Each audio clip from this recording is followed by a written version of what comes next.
It's Sunday, December 1, 2024. I'm Anthony Davis. Welcome to the Weekend Show, where we make the time to consider the news of the week. You can support my work and independent journalism at patreon.com/5 Minute News. Our guest today is a political analyst and author of the books American Rule, How a Nation Conquered the World but Failed Its People, and The Midnight Kingdom, A History of Power, Paranoia, and the Coming Crisis. Jared Yates Sexton, welcome back to the Weekend Show. Anthony, my friend, always a pleasure.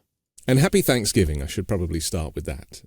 Happy Thanksgiving. I'm thankful for you. I'm thankful that you're out there doing the work. And likewise. And I immerse myself in your writings and in your blogs. And I think maybe we should start with that because I don't know if you're aware, but Donald Trump won the election.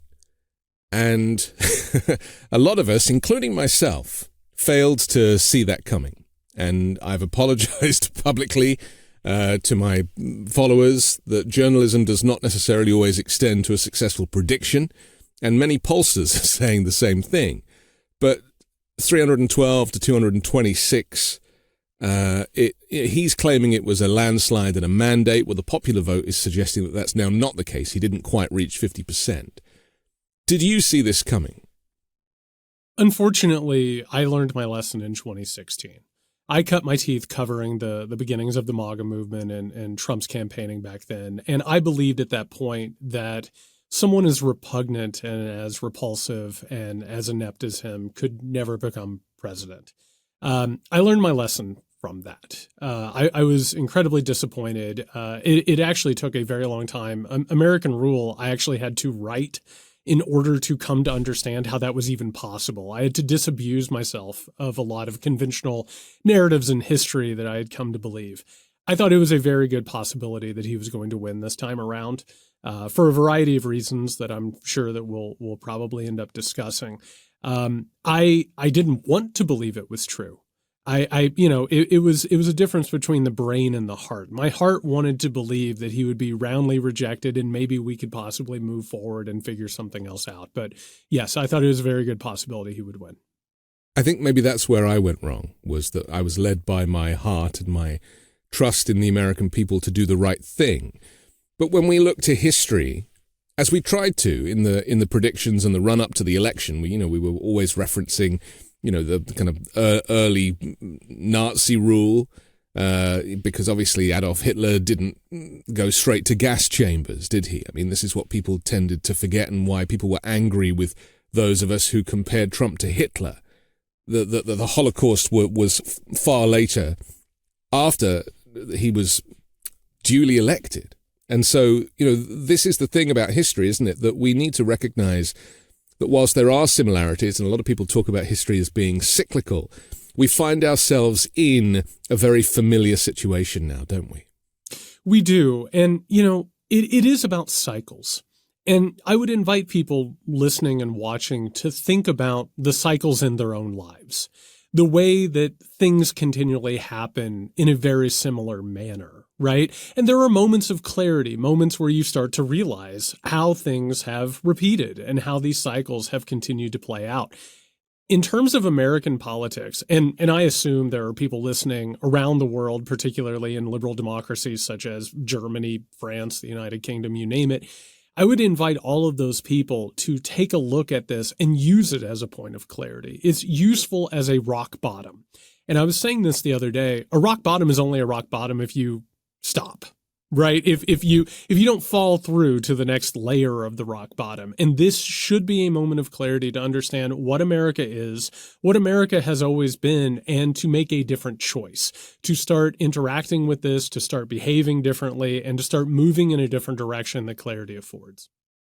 And this is a very interesting point of contention, because now there is some rhetoric that, well, journalists and the media need to wake up and start covering America through the eyes of MAGA Republicans because they have as much a voice as the kind of neoliberal movement.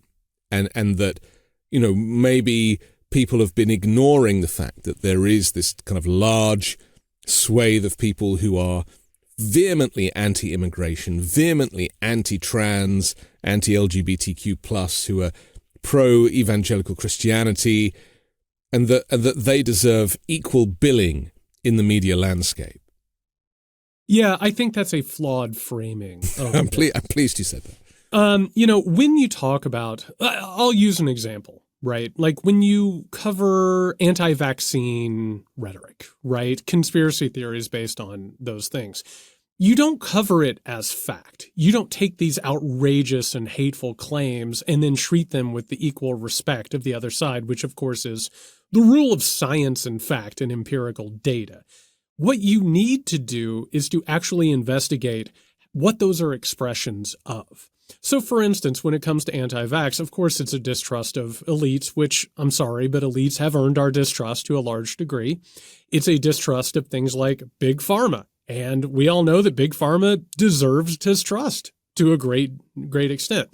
So in this case, instead of talking about these lashing outs of MAGA Republicans and the MAGA base, start looking at what's underneath it. And people have said to me, we both know that MSNBC is in quite a bit of trouble right now. And people have asked me, what should MSNBC have done differently? And whenever I've answered, it's not been a popular answer. It's, well, we're constantly talking about Donald Trump's lawsuits. We're talking about the outrageous things that he's doing. Talk about the material conditions that led to him being able to capitalize on it. We need to talk about the crisis in education. We need to talk about economic precarity. We need to talk about what it actually feels like in the United States of America for an average person to live.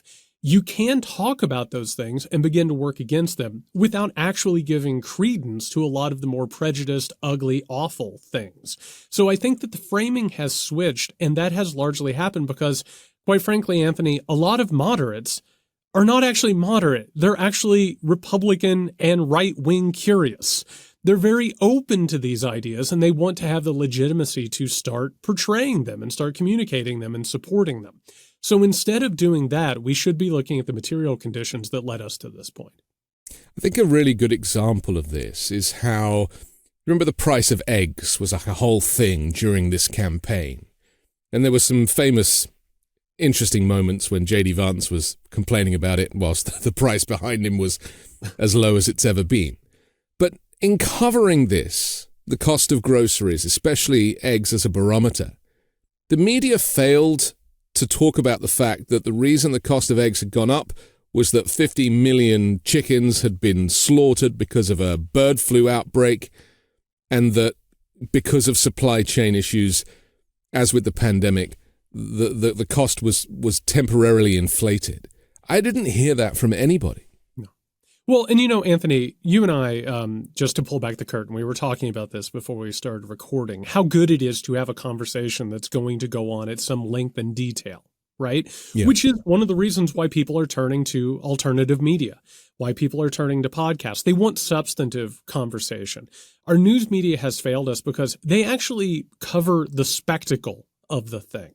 And what they're missing is a lot of the nuance in this, which is, why are egg prices the way they are? Why did inflation happen, which was a combination of corporate greed and also the consequences of the war in Ukraine and Russia's invasion of Ukraine? Those things combine for that. Unfortunately, the Democratic Party didn't do a good job of explaining those things either for a variety of reasons. We were told constantly, well, the economy's good. Well, the economy, in terms of like the measures that we have of it, it actually measures how well corporations are exploiting people. Right. It doesn't measure what it actually feels like to live in the United States of America. I come from a very poor family, and I have to tell you that the past few decades have felt increasingly precarious. People have had to go without medicine. They've had to, take on massive amounts of debt. The way that the economy feels in the lives of the average American, a lot of which have been forgotten about and haven't been talked about, it's been awful.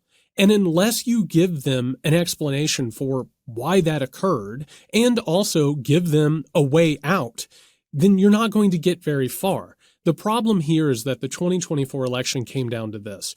We had one side which has remained increasingly conservative in protecting the institutions, which is saying, hey, they're not actually as bad as you think they are. Look at these charts. Here's what this economist has to say about it. We need to protect these things. You have another side which says, this stuff is awful. Here are the people who caused it. And unfortunately, most voters are not well informed.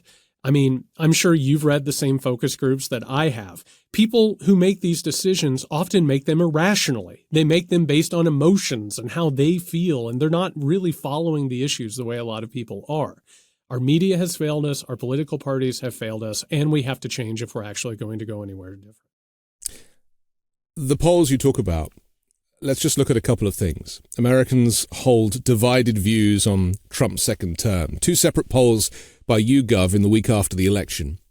Many of Trump's voters are eager for action on immigration and economic reforms. Kamala Harris's voters, on the other hand, express deep concerns about Trump taking office. Many express fears that democracy will erode and fundamental rights will be lost. What's so interesting to me is one set of views is holistic, and the other set of views is very specific. And in my view, that's kind of why Trump won, because he was able to go immigration in the same way that he branded build the wall. It's kind of irrelevant that he didn't build it, but it sounded good. And it's the same with the economy.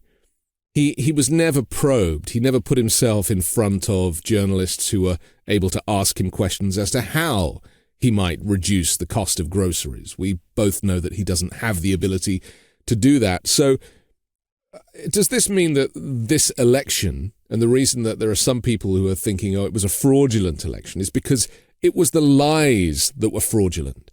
It wasn't the voting machines, it was the lies, it was the disinformation that made it feel like a completely fraudulent election, because Trump made a whole bunch of promises he simply can't keep. I would invite people to compare Donald Trump to Ronald Reagan. And in a way, you can look back at the 1980 election and look at how Ronald Reagan won. He didn't have actual solutions.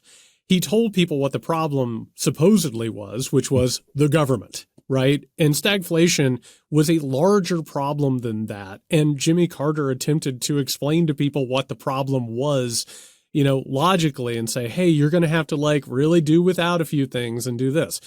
Guess what? People vote oftentimes, particularly when things get very precarious, based on vibes and how things feel. One of the reasons that MAGA has become the massive political force and the cult that it is because in a time of great precarity and pain and, quite frankly, terror, it's telling people, feel good in your anger and give less. Become more selfish. And that feeds into this giant loop that, unfortunately, neoliberalism and technocratic ideas don't work within. And we don't have to just look in the United States of America. If you look around the world, you will notice that neoliberals, who particularly rely on technocratic facts, they don't get very far in these elections. And if you look at history, this authoritarian cycle that we're currently in, it's about harvesting anger and dissatisfaction and terror and then using it for the purposes, and I can't believe we've gotten this far without saying it, MAGA is not a populist movement. It's a faux populist movement that works on behalf of the people who got us in this situation in the first place. The problem is that we didn't hear anything on the other side. The Democratic Party couldn't talk about Elon Musk being part of the issue because the Democratic Party and the institutions rely on Elon Musk for our space agencies, for our defense programs. He's basically become an essential part of the government at this point. So as a result, they get a shortcut. They get every way possible, whether it's lying, using misinformation, using racism and inherent prejudices. And meanwhile, neoliberals are continuing to fight the same losing battle over and over and refusing to learn their mistakes. So what you're describing, and if I can quote from your Substack, is a pseudo environment. You say that Trump is an avatar, a useful idiot, and we spend most of our lives only learning about the pseudo environment versus the actual material conditions. And then you write about Elon Musk, saying he's the most high profile of this. He can't help but make himself the center of attention, but Musk is representative of an oligarchical class that is dead set on overtaking the government and refashioning it as described.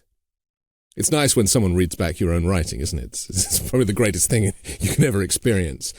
I was quite taken with this, the idea that we are fighting on ground zero over immigration, economy, these kind of blanket topics. But actually, and this broligarchy is this kind of new word to describe what's really going on. This kind of hyper-masculine, super wealthy, this Jeff Bezos, Elon Musk movement that is actually pulling many of the strings because they hold all the power. Yeah, and I want to invite people very, very quickly, because part of the issue, Anthony, is that Americans are so self-involved that we have a hard time thinking about our politics being the same as countries around the world, right? I want you to imagine that you pick up a newspaper and you read about some supposed second or third world country, which is how these things are always referred to. They've been taken over by an absolutely clownish, buffoonish tin pot dictator. You know, the kind that wear military uniforms and cover themselves in badges that they haven't earned, right? From America, we look at those countries, we understand that those tin pot dictators are not only ridiculous and unserious, but that they're being controlled by larger corporations and by wealthy people who want to use those people for labor and want to take their resources. We understand that. That's what's happened in the United States of America. We get so caught up, and the news media, by the way, has absolutely played into this, right? Yeah. It's all soap opera. It's professional wrestling. Right. We're talking about Trump. We're talking about Biden, Democrats, and Republicans. Meanwhile, what are we not talking about here, Anthony? We're not talking about the actual material conditions that feed into all of these personality politics. And these issues, these divisive issues, whether it's immigration, trans bathroom rights, any of these things, groomers in public education, right? What they actually are, they're meticulously crafted divisive strategies that have been cooked up by billionaires and their think tanks and institutes. They keep us from talking about actual things, right? So for instance, immigration. What's immigration actually about? It's about how much labor should cost. It's about whether or not some people get paid cents on the dollar and whether other people will take less money to do the jobs because they're afraid that immigrants will go ahead and take those jobs, right? If we're talking about groomers in public education, what are we actually talking about? We're talking about people's fear of the unknown and things that they're prejudiced against. We're not talking about investing in public schools, right? We're talking about taking money out of public schools, which nobody actually wants to do on its face. So this pseudo environment is an environment that is completely conducive to the whims of the oligarchical wealth class. So as a result, we keep churning and tearing ourselves apart, and we keep moving further and further away from the actual issues and from a direction that would actually serve everybody except for the oligarchical class. And we continue to hand them victory after victory. And invariably, the people that are pulling the strings, they don't have name recognition. We don't talk about Leonard Leo, for example, at the Federalist Society, somebody who was interviewed by NPR a few days ago, and he said that he wanted to crush liberal dominance, and he's created this new network to recruit, connect, and deploy talented conservatives who lead opinion and shape the industries that shape society. That's taken directly from their website. He used the word shape twice in a sentence, which I would have a very big problem with. But this is the issue, isn't it? They often fail in the detail, but they are good at the big picture stuff. And he is somebody who has helped install these extremist high court judges, Supreme Court judges, and, effectively taken away all the guardrails of protection. And what was interesting about Leonard Leo in that very rare interview that he did with Steve Inskeep was that he said, well, we have guardrails to protect us. We have these separation of powers. We have these institutions, and yet these institutions have been infiltrated by Leonard Leo and his people at every level. This blanket immunity for the president, the Supreme Court now filled, packed with these evangelical MAGA Christians. It's complete, and also obviously the House and the Senate being won by the Republican Party. There is no guardrail now at any level in the American political institutions. And if we look to these appointments that Trump is making, it's clear that they are designed to deconstruct the very pillars that we have gotten used to over the years. Yes, and to understand this, I need people to have a little bit of historical context. And Anthony, this is not stuff that we should have to talk about. I know. This is stuff that should be taught in schools. Yeah. And the fact that people haven't learned the actual history of the country should tell you everything you need to know about why we've arrived at this point. This assault on liberal democracy started in 1971 with something called the Powell Memo that anybody who hasn't read it should go read it. This was after the 1950s, 1960s, 1970s movements, including civil rights, the feminist movement, the anti-war movement, the gay rights movement. Basically, a lot of the millionaires in this country got together and said, hey, things are moving in a direction that we do not like. We feel small d democratic power is starting to gain power and purchase over culture and politics. We need to spend our money creating an infrastructure that pulls that back. We don't believe in small d democracy. We don't believe the government should be helping people. We don't believe the government should be regulating things. We need to assert our power. Guess what they did? That. And they were incredibly successful with it. And they were successful in a way that people not only weren't aware of, but there's been no parallel structure to it. There's nothing happening within liberal circles that even closely resembles what the wealth class did starting in the early 1970s, taking over government, leading to Ronald Reagan becoming the president, and also ushering in an era of increasing neoliberalism and authoritarianism. They have absolutely demolished liberal democracy since then, rolling back every piece of progress, going back to the progressive movement of the early 20th century. That's been their plan all along. And guess what? They're on the precipice of absolutely achieving their goal whole cloth.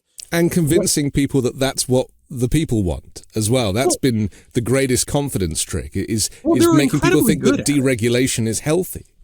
They're incredibly good at it. Yeah. And the problem is that the neoliberal consensus that emerged, it's basically led to the Democratic Party fighting with not just one arm, but both arms tied behind their backs. They can't talk about this stuff because they rely on the same people for money. They can't talk about this stuff because they have helped create it along the way, because they believe that free markets, which were never free, that were absolutely captured by these people, were going to help them. The last time there was an active measure, what did it do? It changed the economy to give people like Elon Musk, Mark Zuckerberg, and this entire new tech oligarch class all of the money with no regulation whatsoever. There has to be a moment of self-reflection. There has to be a moment where we realize that the direction that things have gone in has been destructive. And if we're going to save any of the progress of the 20th century and add to it, which we have to, it's going to take a completely different course. But we also can't just wait around on them to wake up and decide to do that. We have to create pressure on the populist, actual grassroots level to pressure them into doing that. We need to learn from the progressive movement, the civil rights movement, the feminist movement, the anti-war movement, and the gay rights movement, and realize that those pieces of progress did not happen naturally. They were forced to happen. And hopefully this is a moment of clarity where we can start to actually engage in that, and actually start the work that needs to be done. And for people who might not understand the truth of this, we saw it in this election campaign. It started with Elon Musk buying Twitter and overpaying to the tune of $44 billion for something that a few months later wasn't worth even a quarter of that, so that he could rewrite the narrative in the town square. And now we're seeing this mass exodus because people finally, after the election, are like, oh, maybe it's time to leave and go elsewhere. We also saw Elon Musk in interviews, I think with Joe Rogan and others, basically say that, if Trump loses, I'm finished. And you had to kind of read into that and be like, wow, this is the richest, arguably most powerful man in the world, with all these government contracts and all these Starlink satellites enabling the world and war zones to be able to communicate, who has control of the switch, laying all his cards on the table, because his politics was ambiguous before this campaign, wasn't it? People weren't quite sure where he stood. The same with Bezos, who eventually then came out and said that the Washington Post couldn't support a candidate. Their cards were basically laid on the table in those last few weeks of the campaign, weren't they? Yes, and what are they doing now? These tech oligarchs were completely at each other's throat, but Anthony, they're all bringing parallel lawsuits against the National Labor Relations Board right now to basically undermine any sort of organizing in the United States of America. Also, an added component of that, you'll notice that all of the people that we're talking about, man, they've been really cozy with dictators and authoritarian regimes around the world for the last few years. Isn't it weird that there's now an anti-U.S. axis that has been created with China, Russia, and a bunch of countries that these same oligarchs have been working with? It is a tipping point. It's very much like what we saw in the 1930s going into the 1940s, in which Great Britain's control over capitalism was then being confronted by, Germany and Italy and Japan, and then a whole bunch of other countries that wanted to take it for themselves.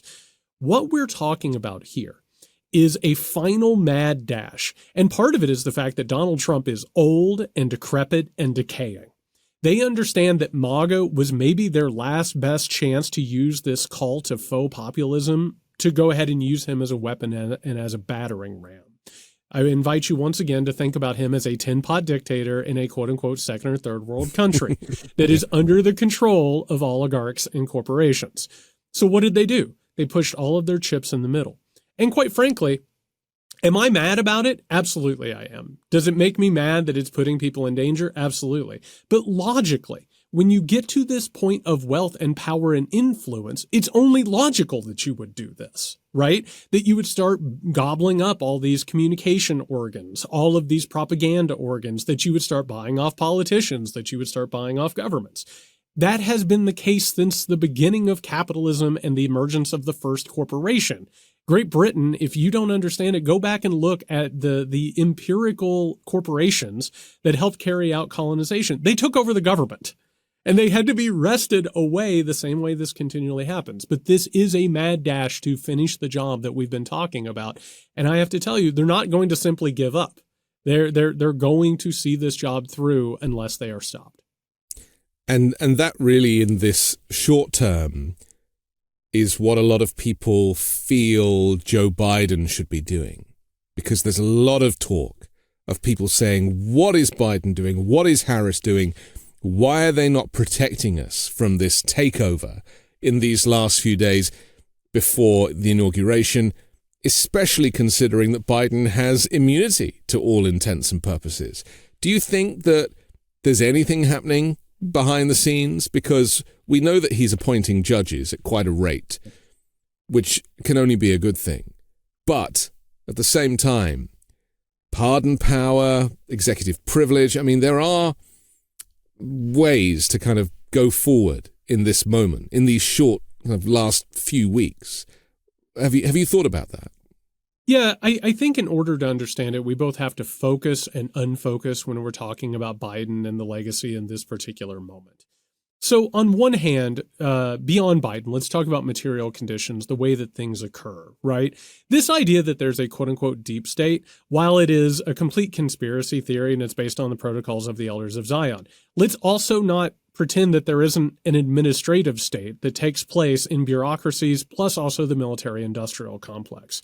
What are they doing right now? We're watching a lot of movement in Ukraine, because a lot of people expect Donald Trump to betray not just NATO, but the United States of America and Ukraine. So we're starting to see, including allowing Ukraine to use long-range missiles. We're already hearing talks that France and the UK are thinking about putting troops in Ukraine and preparing for a possible World War III scenario. Those things have been happening. When it comes to Joe Biden, and I think this is something historically people need to understand, there are a lot of situations where a president doesn't have power. Right? Like they're a figurehead and they can like use the bully pulpit to try and move politics. There are times where they have power, times where they don't have power. Joe Biden came in 2021 with a lot of power and actually wanted to have a transformative presidency. He was scuttled by Joe Manchin and Kyrsten Sinema, who were bought and sold by the same oligarchical interests that you and I have been talking about, right? Joe Biden is an institutionalist. He's been in government for half a century, and his position within the Democratic Party wasn't necessarily to make waves, it was to go with the waves where they were going. To expect him to use his power at this point, I think we have enough evidence to understand that there aren't going to be a lot of guardrails that are going to be erected. but we also need to understand that the possibility was there, right? We can't become nihilistic and think that things can't change because Joe Biden's Joe Biden. We have to understand that there are moments in which they serve as crossroads. And if you have somebody who will use those moments and move the leverage and power that they have, things can change. But we reached this point in which things were scuttled in the same way we've been talking about. And I think anything that we're watching, it includes federal judges. I think you're correct in that. And also what the NATO alliance is starting to do in preparation for a Trump presidency and a possible World War III scenario. It's frightening to hear those words, isn't it? But Donald Trump warned us. He kept saying, there will be World War III if you don't vote for me. But actually, that was a scam, effectively. And that World War III, or whatever you choose to call it, because, of course, we've got Israel bombing the Lebanon, as we speak, in such a way and trying to leverage ceasefires. We are starting to see warfare in places we really don't want to see it. And Iran is just around the corner, and I'm sure that Donald Trump has plans for Iran, as he had last time and was potentially stopped by his generals. We have to take a quick break, but I want to come back and continue talking on that topic and a whole lot more. We'll do that next here on The Weekend Show. Did you know that 4 companies control over 80% of the US meat industry, and China now controls the largest portion of US pork? These companies are using mobster-like tactics to crush American family farms, and with the additives they're putting into our food, Americans are stuck with sketchy meat. So what can we do about this? Let me tell you about a company that's coming up swinging on behalf of American family farms and your family's food security. Moink. Their business is simple. Moink's meat comes from animals raised outdoors where a pig is free to be a pig. Their farmers are given an honest day's pay for an honest day's work, and they deliver meat straight to your doorstep at prices you can actually afford. Born, raised, and harvested right here in the United States. Support American family farms and join the Moink movement today at moinkbox.com/weekend right now and get free wings for life. The best wings you'll ever taste for free, but for a limited time. Spelt MOINK box.com/weekend. That's moinkbox.com/weekend. We're back on The Weekend Show with Jared Yates Sexton. I'm Anthony Davis. So the world has never felt so unsafe as it does this week, with the potential of Donald Trump to come in January and like a bulldog in a china shop. And he's already lining up a whole bunch of changes on day one. And day one, it seems, has been a kind of a rally cry for this movement. But also we're seeing destabilization around the world. Certainly in Ukraine, of course, with Russia, but the Middle East too. Just talk to me about the bigger picture for a second, because Donald Trump claimed that during his presidency there was no war, no new war. That wasn't quite accurate, but he carefully, as a great propagandist, he made people believe that was the case. But what he's coming into now is a very unstable world. He claimed he'd be able to end the Ukraine war before he even got into office with a phone call. That's not going to happen, is it? No, it's not. And I would ask your listeners and viewers to just give me a second. I don't want to get too far in the weeds, but this is a complicated situation. I believe it's my moral and ethical imperative to explain to people what is happening in order to prepare themselves and understand it. So the American empire is in decline. I don't think that's going to come as a shock to you or anybody else. We know this, we understand it, we feel it in our bones. It's one of the reasons why an authoritarian movement can gain power, right? As a country starts to decline, they start looking into what you would almost refer to as suicidal movements and cycles, right? So what happened was the development of the American empire, not just post-World War II, but post-Cold War. Empires don't just expand on their own. It's, we're made to think a country goes and conquers places and that's what happens. No, it also includes economic movements, right? So as America expanded its control over the world, Capitalism, or neoliberal capitalism, to be more concrete about it, used America to open up markets, to create trade routes, to create relationships between, again, so-called first world, second world, and third world countries. Second and third world countries would be used for their labor and their resources, and the first world countries, including America and its allies, would have the benefits of cheap goods and all of the profits. Well, guess what? At some point or another, capitalism does not like order. It hates order. There's a reason why World War I and World War II happened. It's because we had these upstart countries, namely Germany, that wanted to upset the British Empire's control over capitalism. They wanted the colonies for themselves. They wanted the resources for themselves, right? Monopolies always end up leading into very bitter rivalries over power. So we've arrived at the point where the American empire has pretty much reached its zenith. It created all these trade routes. It created all these markets and extraction of resources. It was only a matter of time that we were going to have a rival or an axis of rivals, including China, Russia, Iran, North Korea, India at this point, that came together and started to use that as a means of trying to take over the system. For people who don't understand this yet, I would invite people to think about Gaza and Lebanon and what Israel is doing as an example of our waning influence, right? It's one of those countries. Israel has its relationship with America. It's a client state of the United States. It also has a close relationship with Russia. And what happens if the United States abandons Israel? They'll go to Russia or they'll go to China, right? Saudi Arabia does this all the time. They play both sides against each other because they're trying to get favorable outcomes. So what has happened? The destabilization has occurred. Putin called our bluff. He went ahead and invaded Ukraine and showed that he could bypass American support and British support, and he could use Russia for whatever he lost in those other places. Almost like a bypass, a heart bypass, right? So we've now reached this point in which we are heading towards a major world conflict. And I invite people to think back again to the 1920s and 1930s as Hitler and Germany was preparing World War II. The United States was not always going to be on the side of the Allies. There was a moment in time in which we had a burgeoning fascist and Nazi movement within the United States of America. And Anthony, you know as well as I do that was avoided because of the New Deal, because we created a big, giant, aggressive economic plan that went ahead and bought off fascists and got them in jobs, right?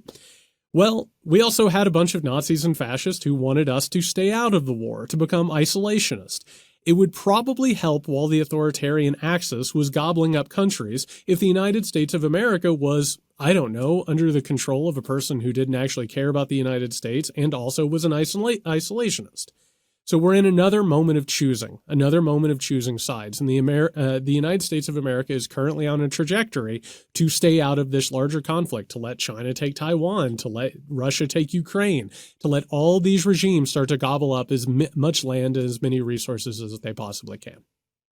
And the thinking, if I just put my European glasses on for a moment, the thinking in Europe is very different.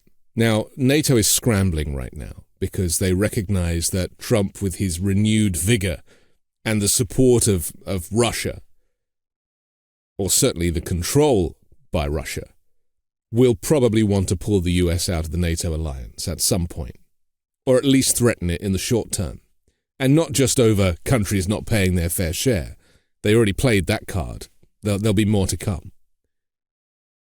And so Europe is having to position itself to take on Russia and support Ukraine in a way that European nations do because they have history and because the Second World War is still so present in their minds. America and Americans don't really see the war in the same way that Europeans do, not just because they were late to the war, but also because in public schools they rewrote the story, certainly the story we teach in Europe, that America won the war for the Europeans. And I've heard that said a few times, and I'm like, whoa, hang on, that's not how we knew of it, as grateful as we were for the help. And of course, the fact that America didn't see mainland conflict apart from in Hawaii. So, you know, there's history plays a huge part in how this is going to play out. The isolationist thinking is so baked into this Republican Donald Trump movement, isn't it? I mean, they really, It's all hands off, withdraw all troops, we don't want anything to do with it, and yet at the same time boasting that we have the most powerful military in the world. Yeah, and on that note, I would caution people to keep a lookout, which is the missing component of MAGA as a full fascist energy is militarism. It's starting to use the military for the purposes of empire. And we've already heard what they've thought about, which is a literal war with Mexico or obliterating Iran, right? Like a real a starting up of that engine. And we would not necessarily just be on the sidelines if this new war started up.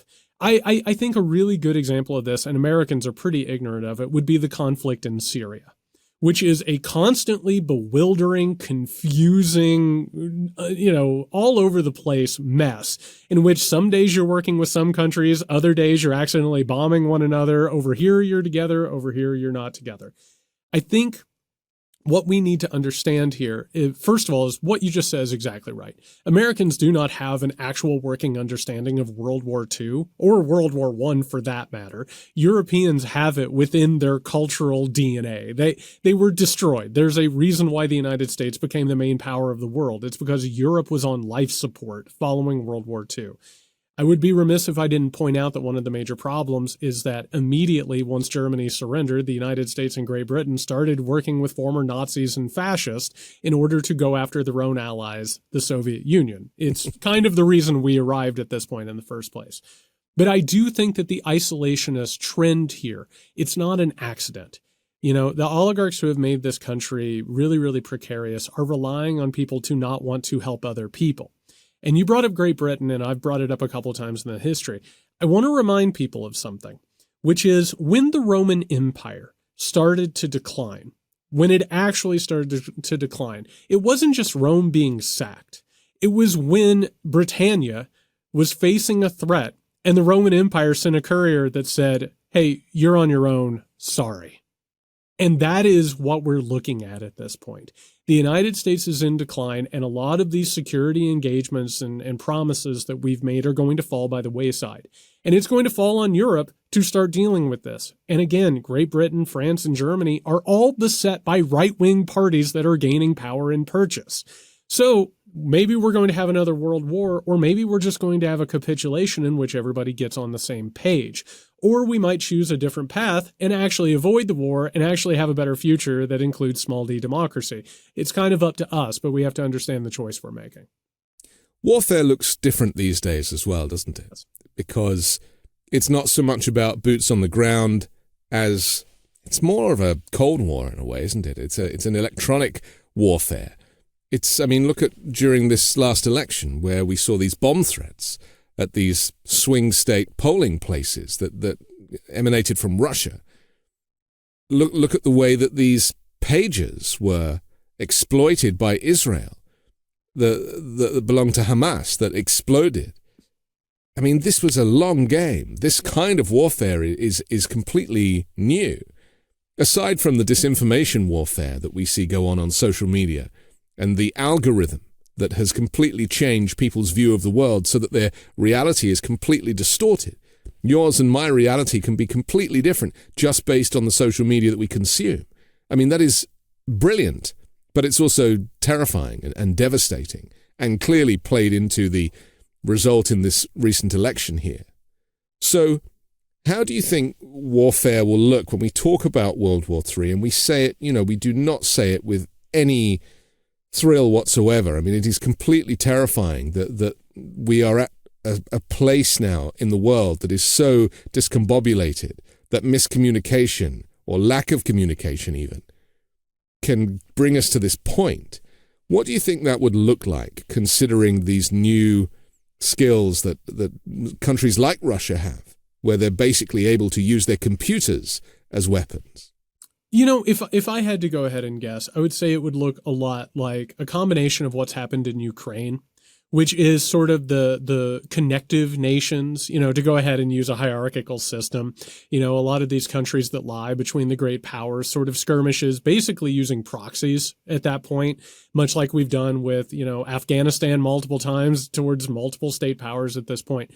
But I think the larger aspect of this, and I'm glad you brought it up this way, I think we need to understand how corporations in this oligarchical class are not contained within countries anymore, right? They're transnational bodies. They're actually larger than the nation states, and then they sort of latch onto the nation states and use them.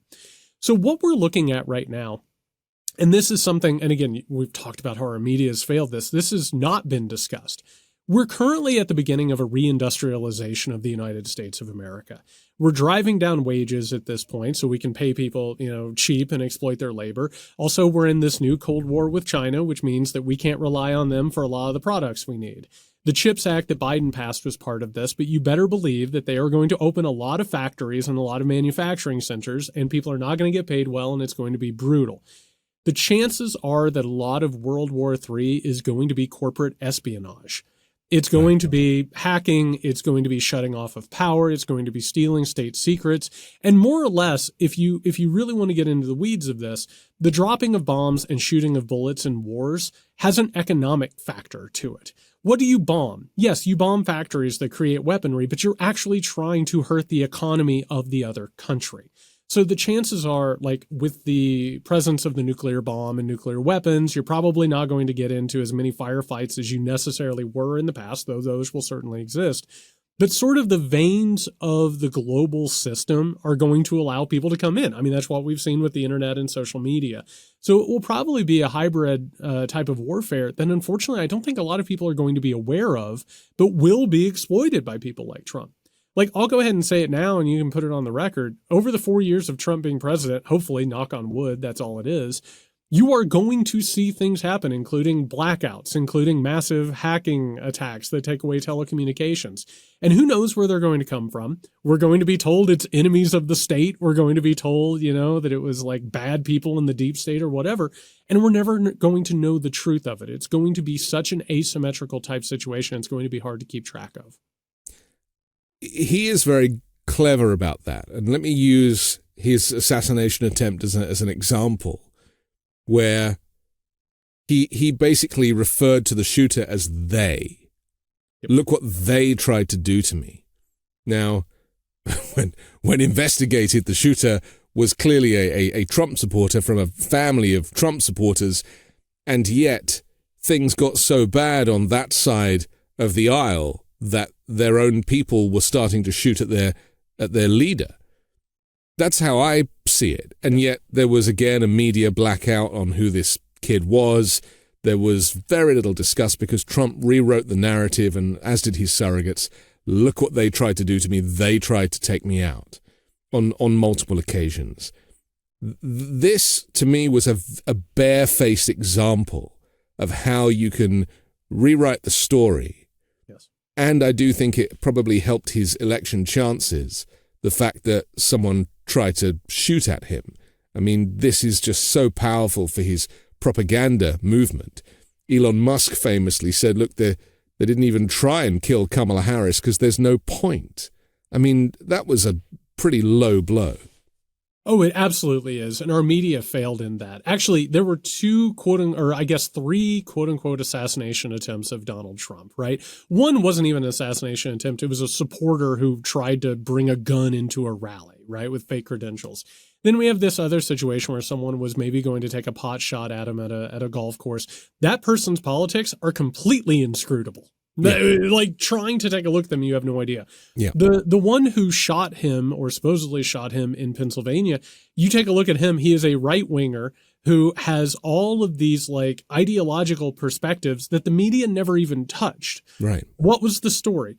Donald Trump is so dangerous that people will try and kill him. And I don't think it's a coincidence that parallels stories about Jeffrey Epstein. Jeffrey Epstein was, people believe murdered in captivity because he knew too much and he was dangerous to the establishment. The fact that our media aired around the clock pictures of Donald Trump raising his fist while he was bleeding, it did the work for him. And quite frankly, it was what our media wanted. They wanted a story like this. It drove people to their networks. It made people feel like they had someone who was going to be strong for them on their behalf. And a lot of people, unfortunately, when they get frightened, when they face terrifying situations and precarity, they want someone strong. They want somebody who's going to fight for them. And that doesn't make it right to vote for him, but on an instinctual psychological level, you start to understand why people who don't like the way the country works are going to go in that direction. It helps even more when they're racist and sexist and xenophobic and transphobic and nativist ideas are being activated at the same time. It's a really poisonous cocktail. And also when their opponent is female and an incumbent, these things were all stacked against the Democrats. And the timing of that, the timing of Joe Biden only giving Kamala Harris 100 days to pull a campaign together, the trajectory was very positive, but nobody, no matter how many billions were raised, would be able to win against Donald Trump. I'm saying this with hindsight, of course. Trump has been campaigning for a decade. He never stopped doing rallies, even when he was president.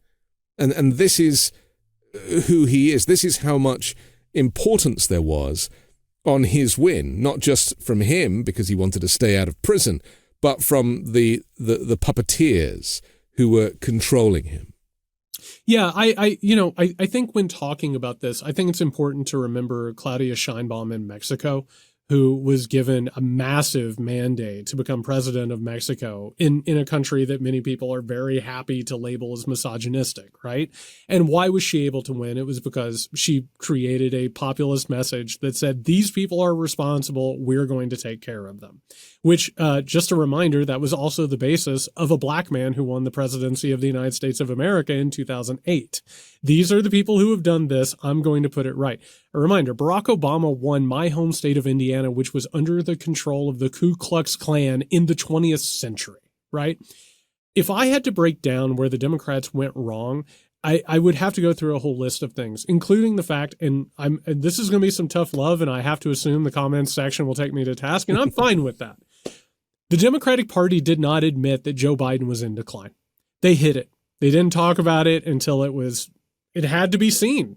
And as a result, they were not able to hold together a primary. I do think that hurt Kamala Harris. I think it would have made her a sharper candidate. It also would have changed her agenda. That's what primaries are actually for, not just... And the Republicans seized on that, though, didn't they? Because the Democrats didn't mention it, but the Republicans were the ones saying she didn't have a mandate to lead. And so that became a talking point. It absolutely did. And quite frankly, again, I think it weakened her as a candidate. And what happened? Instead of being able to go through a primary and create her own campaign staff, Anthony, she relied on Joe Biden's campaign staff, which ensured that she was never going to differentiate herself from Joe Biden, except for to say the one thing that she would change is she would have more Republicans in her cabinet.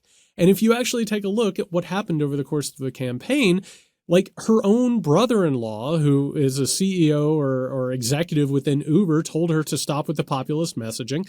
We started hearing about how she had the support of Goldman Sachs and economists and billionaires, and Liz Cheney started showing up. And all of a sudden we're thanking Dick Cheney for all of his contributions to American politics.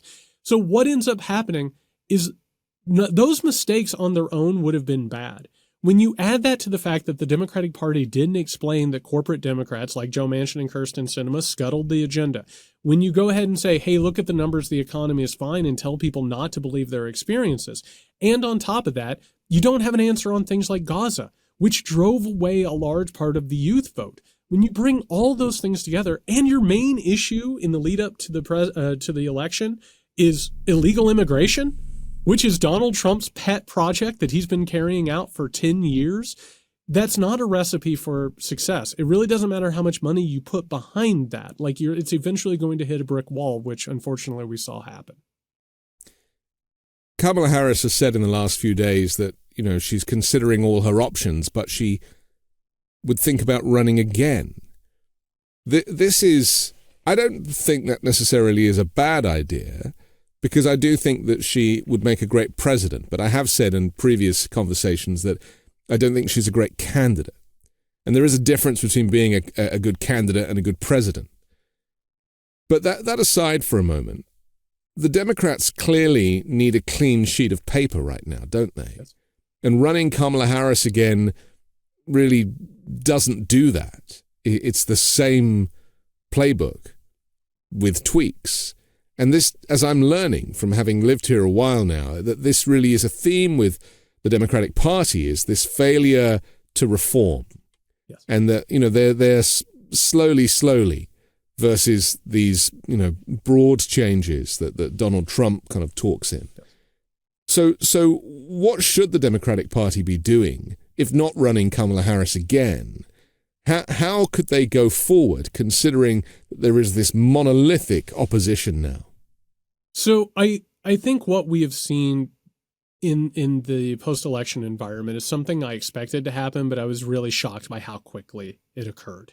There's a rank and file of the Democratic apparatchik that have just had the same jobs for, going back to the Clinton administration. I saw an interview with James Carville this morning. I was like, man, he's still making dates, and it doesn't matter if they're successful or not. I do have to say that blaming the voters is not like how you actually push a party forward. You have to take a look at the tactics that you've had. The Democratic Party, starting in the 1990s, embraced Reaganism with a quote-unquote human face. That has to change. You can't blame gay and trans people. You can't blame black people. You can't blame Hispanic people. You can't blame women. You can't blame young people. You have to take a look at what didn't land here. And people keep saying, well, look at all the incumbents around the world, they failed. Yes, they were all neoliberals. And they all failed because people are rejecting neoliberalism because they don't trust it, because they recognize that things have been going in the wrong direction for a very long time. They will go ahead, and particularly if they have racism and sexism, xenophobia, transphobia, homophobia, you name it, they'll go ahead and go with a person who's a demagogue. But many of them, again, went out to vote for Barack Obama. Right? They wanted to change. They voted for Joe Biden in 2020 in the face of a disastrous Trump presidency. It's obvious that people are desperate for change. And on top of that, if you look at the numbers, we're losing a lot of people who are dropping out of the political process. It's not enough to say this is where the pie is. We have to meet people here. That is a sure route to disaster. You have to grow the pie. You have to create something that people can believe in. People do not believe the Democratic Party will fight for them. They think the Democratic Party will say they will fight for them, or they'll do gestures. They'll kneel during the BLM protest. But they're like, oh, we don't need to talk about divestment and investment in communities, right? Like, we don't want to do that. The problem is that the party needs to coalesce around the idea of interdependence, which is the same thing that's happening to me, is happening to you, is happening to a worker in a red state that you might think isn't worth your support. It's trans people. It's people around the world. It's Palestinians. It's people who are unhoused. You have to create something of meaning, which is what MAGA did. The meaning is false, but the idea of meaning is what pushes fascism and authoritarian movements. It's belonging and a purpose, and a lot of Americans are desperate for belonging and purpose, and the Democratic Party needs to create its own structure that actually moves towards change. And that's the irony of Trump's offering, is that it is entirely a confidence trick. Yes. So he says, I'm here for you. They're not coming after me, they're coming after you, reframing everything so that he is a representative of the people, and yet the people disgust him. And he has no apparatus for doing anything for the people. There might be a tax cut or a rebate check, as he used in his last presidency, that made people falsely and temporarily feel like they were winning.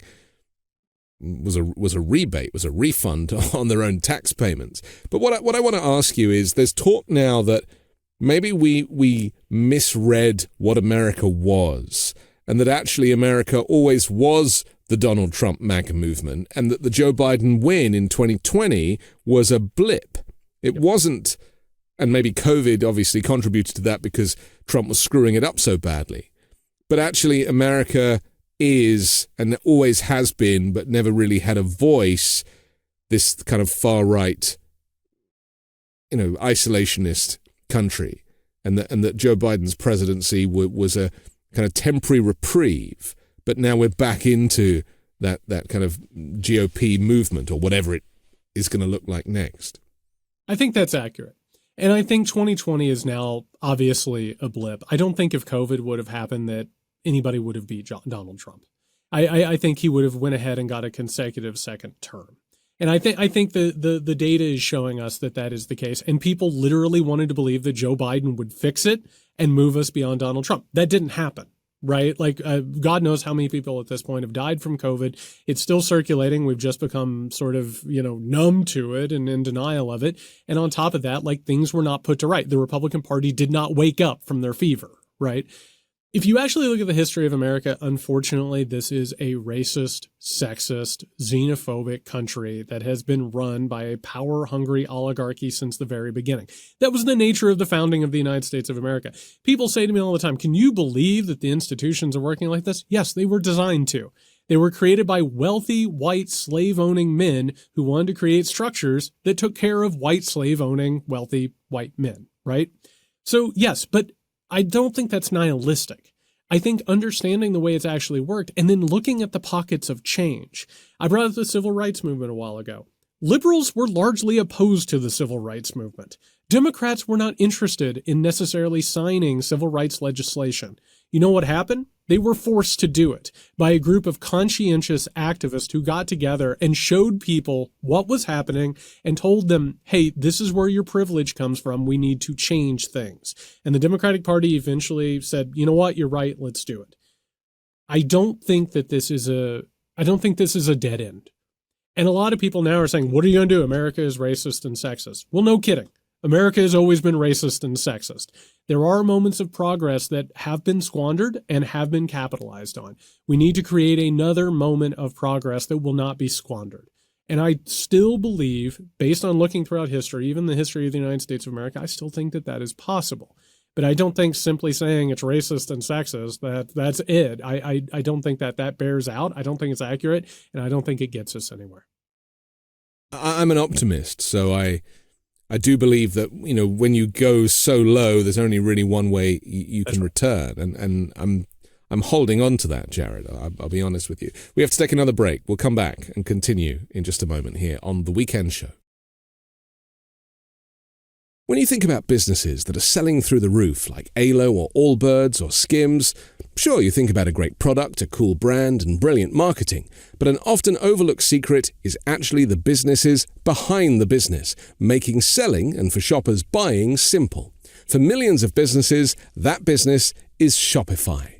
Nobody does selling better than Shopify, and the not-so-secret secret with Shop Pay that boosts conversions by up to 50%, meaning way less carts going abandoned and way more sales going. So, if you're into growing your business, your commerce platform better be ready to sell wherever your customers are scrolling or strolling, on the web, in your store, in their feed, and everywhere in between. Businesses that sell more sell on Shopify.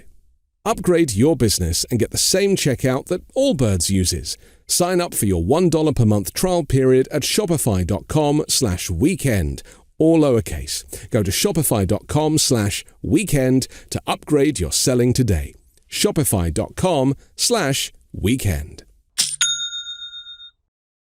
Jared Yates Sexton, Donald Trump is talking about throwing things back to the states. This seems to be potentially the kind of secret ingredient to the next presidency. And let's use the Department of Education as an example, following on the heels of abortion rights, of course, throwing it back to the state. So it's a lottery. If you happen to be living in a state that has enshrined abortion protections, then you'll get the health care that you need and you deserve.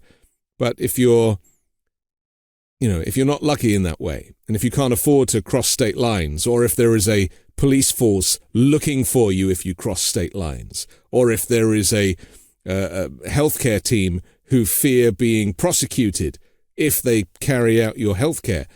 I mean, there's so many layers to this. But let's just talk about education for a moment, because that seems to be where this is headed.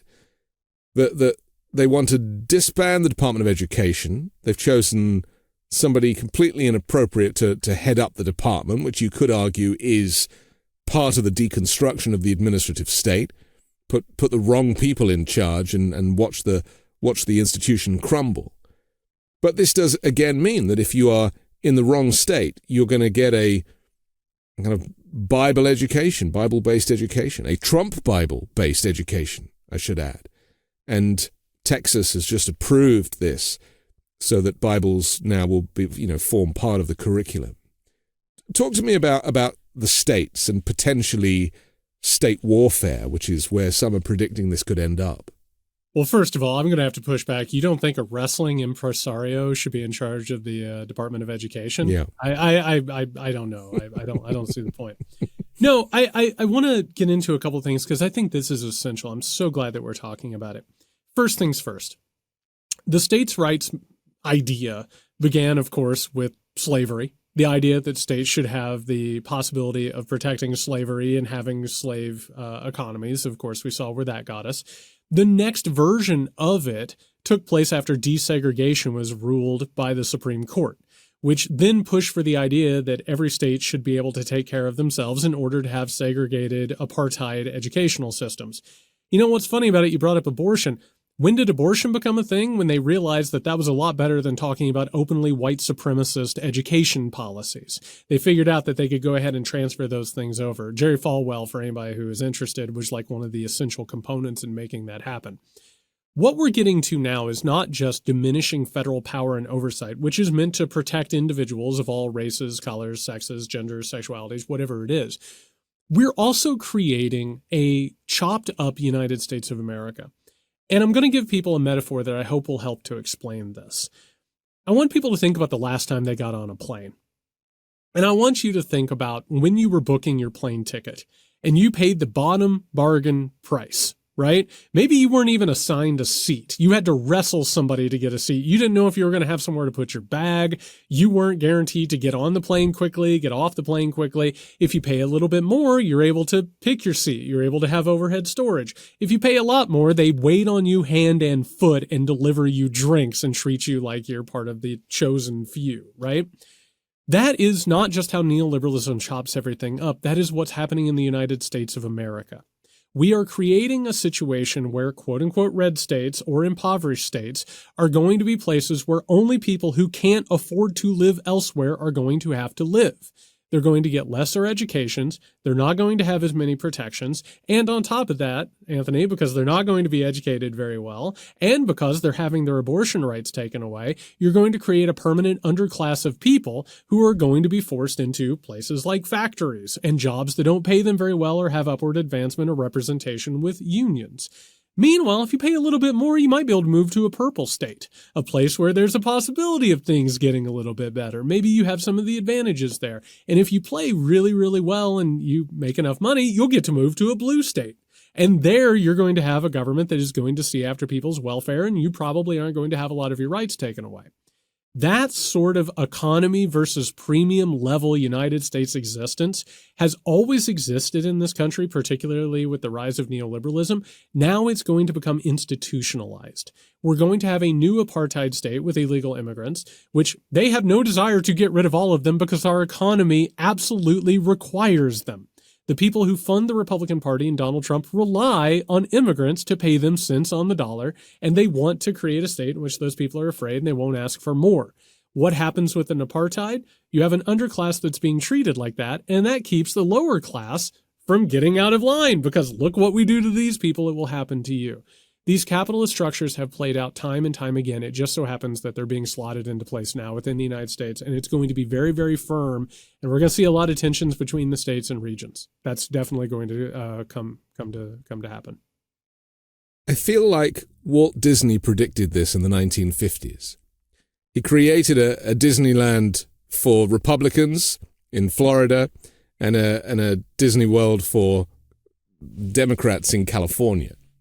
He knew that there would come a point, maybe, where people wouldn't be wanting to travel and they wanted to stay with their own. Do you think there's some truth to that?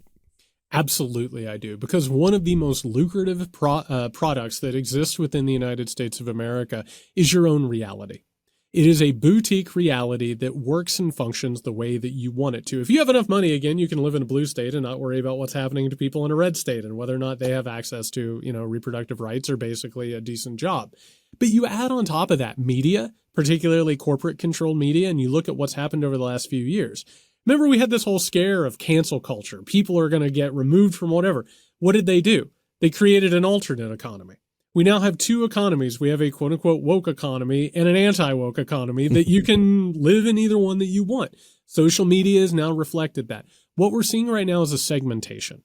And what happens is you can go ahead and watch the movies and TV shows and live the American experience that keeps you away from what's actually happening and sort of the suffering that's occurring.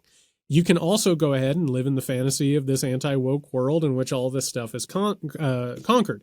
Meanwhile, where we come together, which includes politics, the legal system, other facets of basic shared living, that's where the conflict is going to get worse and the polarization is going to get worse and worse. Let's talk for a second about these appointments, these Trump cabinet appointments. If we have to, sure. Just briefly, because I think it'll lead us on to something else. And you mentioned the person who created the World Wrestling Federation. I think that it used to be called the WWF, didn't it? And they changed it because there was a legal case with the World Wildlife Fund. That's the history of that story. But what we're looking at with conspiracists like RFK Jr., running health or Medicare and Medicaid, and even the pick for Attorney General, whilst we were thrown a curveball with Matt Gaetz, that kind of settled itself, and he'll be working on Fox, I guess. I think he's doing cameo appearances right now. But the new pick, Pam Bondi, again is a Trump lawyer. She effectively is like a personal lawyer to Donald Trump. She just speaks the language of Trumpism, and so forget separation of powers there. So what we're going to see is a completely new landscape for how this diktat is sent down to the states. Just talk to me about the instigation of this, because I kind of feel like I have two versions of this. He's either picking people purposely who are terrible to deconstruct the administrative state, as Bannon has talked about, or he genuinely thinks that these people are high quality. And because Pete Hegseth briefly served in the military and, he's on Fox, he's a perfect pick to run the military with $1 trillion budget. I mean, it makes no sense. Which of these paths is happening here? I mean, what is the reality? Because I'm struggling to make sense of it. I'm going to answer this, and I promise it's going to be even more frustrating than the two that you gave me. The answer is both.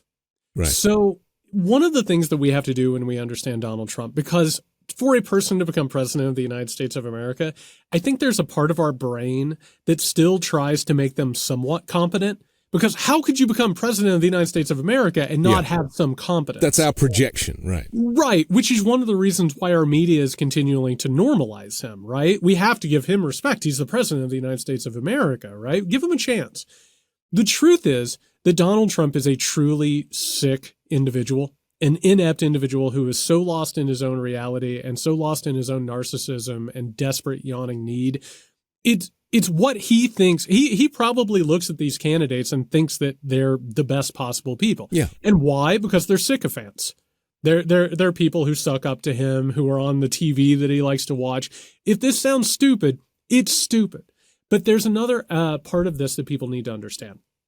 When Donald Trump was elected in 2016, and again now in 2020, people have become more familiar with Project 2025, right? Like that's something that they've heard.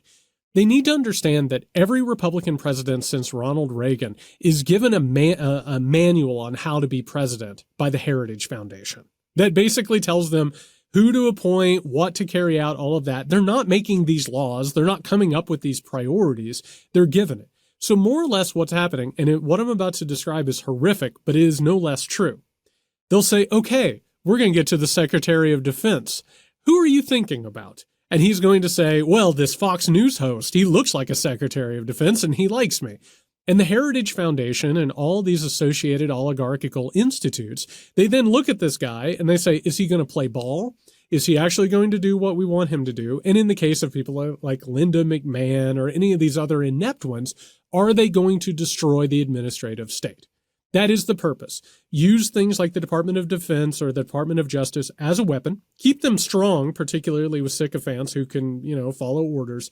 And for the rest of them, destroy them. I remind people, Rick Perry, who couldn't remember the Department of Energy in the debates, was then put in charge of the Department of Energy. Yeah. Why? Because they don't want it to work. They want to sabotage it. So it's a back and forth between Trump and his circle and places like the Heritage Foundation. And so it's both things all at once, all together. Dr. Oz won 9 Emmys. So there's a reason to give him a job. And we shouldn't fail to mention bringing Elon Musk into the circle of trust as well. Not an official cabinet position, but to try and find $2 trillion to cut in public services. I mean, they're telling us that they are going to destroy all of the services, the public services that people rely on, and yet many of those people voted for this.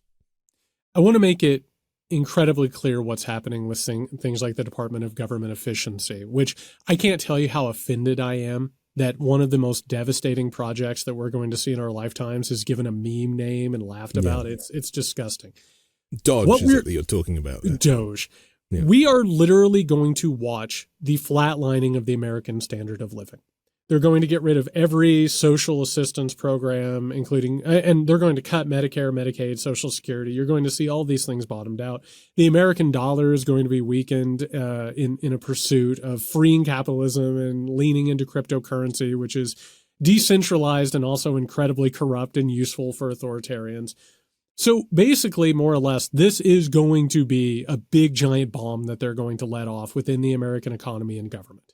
The government efficiency panel is an absolute affront. It should be people's worst nightmare. And I keep advising people, and I would be remiss if I didn't say it here, get your affairs in order, understand what is going on, and prepare yourself for some real economic turmoil that these people are going to unleash. And shame on the Democrats who are showing that they could possibly support this. Shame on media members who say that Musk and Ramaswamy are somehow or another competent.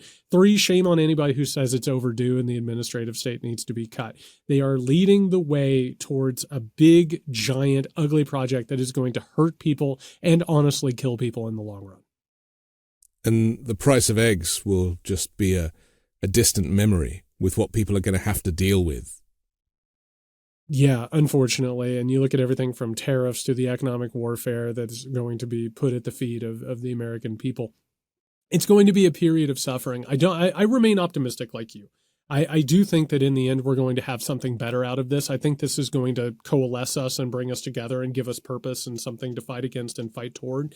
But I can't lie and say that this isn't going to be a time of tribulation. It's going to be very, very hard, and people need to prepare and be honest about it. Some are saying that this might have been the last election we ever have.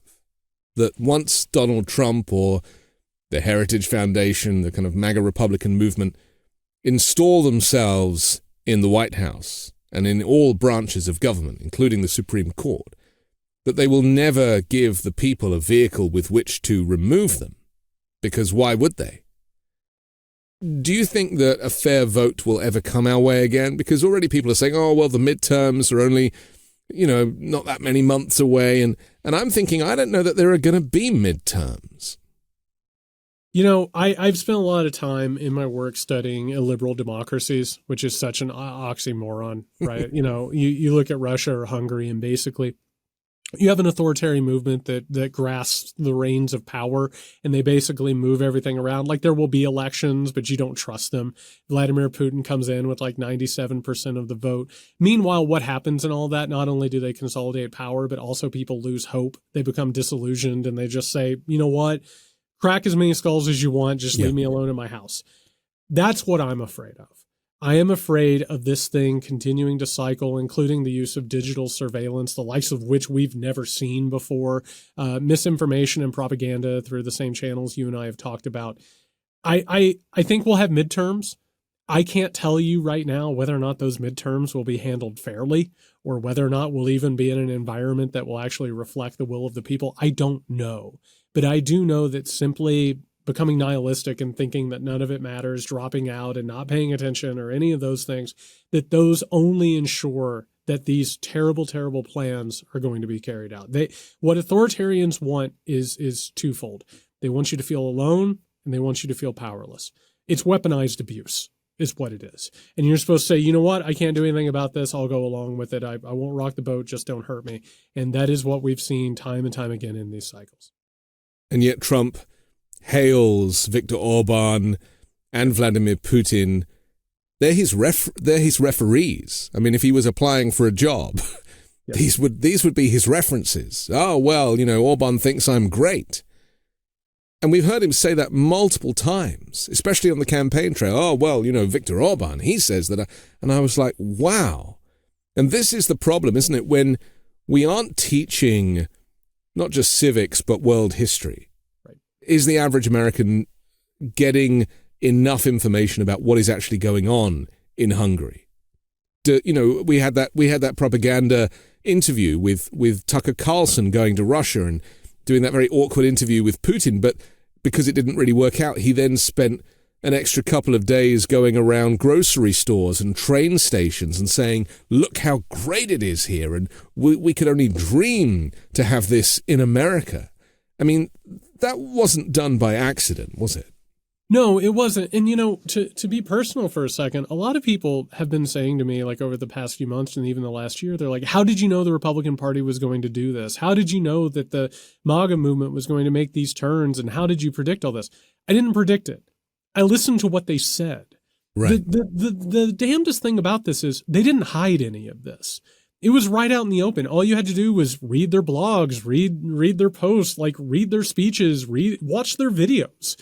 It was all telegraphed in every possible way. Viktor Orban, who I can't imagine most Americans actually know who he is, he had the Republicans basically out in almost like a student exchange program for years before CPAC came to Hungary, and then he came to CPAC. This international authoritarian movement and all of these little quizzlings around it, they've been very obvious about what they care about. They have been very obvious about what they have planned. They want to carry out what has happened in Russia and Hungary within the United States of America. Why do I know that? They told me. They said it. They've published it. They wrote it down. Yeah. The problem is that, going back to what we talked about, that pseudo environment, what our media gives us, what our politicians give us, none of this was talked about. It was within independent media. It was within a lot of podcasts and a lot of people like myself and yourself who said, hey, this is going on, but it didn't reach that larger cultural discourse. And that didn't feature into the election. That was never something that was actually talked about. It was missed despite the fact that all of this stuff was wide out in the open in the clear sun. Finally, I want to talk about a subject that has not just been omitted from this conversation, but was pretty much omitted from the election campaigns on both sides, and that is climate change. The existential threat that makes everything that we've been discussing null and void if we don't have a planet to actually live on and to trade on and to be successful on. Because we've been hearing in the last few days about the controversy going on at the latest COP, where it turns out that some of the texts were rewritten in favor of the energy companies. There's been whole kind of fake carbon capture movement, which doesn't really do anything. And all the while, the temperature of the planet is increasing. Quality of life for people is reducing. There will be a huge climate migration, which already started, but we'll start to see that over the next decade or two. And if you think the southern border in the US is bad now, it's going to be unrecognizable because there will be parts of this planet that are simply uninhabitable. If we look to Spain and we see those insane rains and floods and death on a massive scale, the war in Ukraine and Gaza and Yemen and Syria, they will pale into insignificance compared to this war on humanity from nature caused by us. And yet, Donald Trump plans to roll back pretty much all of the environmental protections that Biden has had some success with. And any change, what I want, and we've talked before about my plan, would be to employ the Defense Production Act and to blanket the country with solar panels. It's possible. Musk has admitted it. And yet all of that stuff is ancient history now. Just talk to this notion that climate change is actually a bigger threat than all of it. First of all, this is why you are one of the best in the business, is because there are so many conversations about all of this that never touch on climate change. Make no bones about it. Everything that we've been talking about, rising authoritarianism, the rise of MAGA, the growing world war that we've been discussing, what's at the bottom of that? At the oligarchical power grab? It's climate change. It is one of the great drivers in all of what we're talking about right now.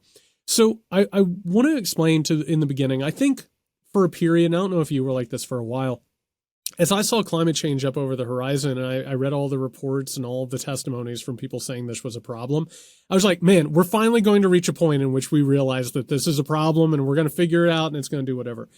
I don't think people understand denial and how strong denial is within humans. Like, you can be in a family where there's a problem, whether it's a drinking problem, a drug problem, a spending problem, or whatever, and it can be so obvious and it takes up so much energy to deny it. And then it pops up in other fights everywhere, right? Like squabbling and feuds and all of this. What we're actually doing right now in all of our politics and all of our culture is we are dealing with climate change by not dealing with it. We are living in denial of it. We are like trying to basically, more or less, it's like there's a cliff in the distance. We're hitting the gas on it now, because not only reindustrialization, which I brought up, is the exact wrong move to take care of climate change. Another world war would only escalate climate change and ensure things were going to happen like that. A far-right movement taking over the government and denying climate change is even a thing in the first place is not going to help it. The oligarchs who helped create the climate change crisis taking over is not going to help. The problem here is this. Climate change requires such a large-scale change in how we live that it's easier to deny it and dive into it, the actual crisis of it, than it is to take care of it. We have to change the way we live. We have to change the way we consume. We have to change the way our politics work, all of it. Instead, what have we done? You brought up climate refugees. I invite people to remember what happened to refugees from the global south when they came to America under Donald Trump's regime, and even during some Democrats. They were put in cages. They were forcibly sterilized. Some people have died in all of that. I mean, many people have died in all of this. If you think that was bad, add in diminishing resources and diminishing real estate and land, it's going to get worse. And it's going to happen as states start going underwater and as wildfires happen and droughts happen and people move. We talked about the red versus blue states and like the statification in the United States. Like, if we don't get this under control, and by this, I mean right-wing authoritarianism and the capitulation among liberals, moderates, you name it. If we don't get that under control and create a process that gives people hope and purpose and a direction forward that also addresses climate change, it's over. I don't think that this is a fatalistic account. It's talking about reality as it is, but unless we start to marshal something that changes things, it's done. And that means that we have to do that. You have to find a different way that actually changes the way things work at this point. Do you think that existential threats like climate change are just too much for some humans to intellectualize?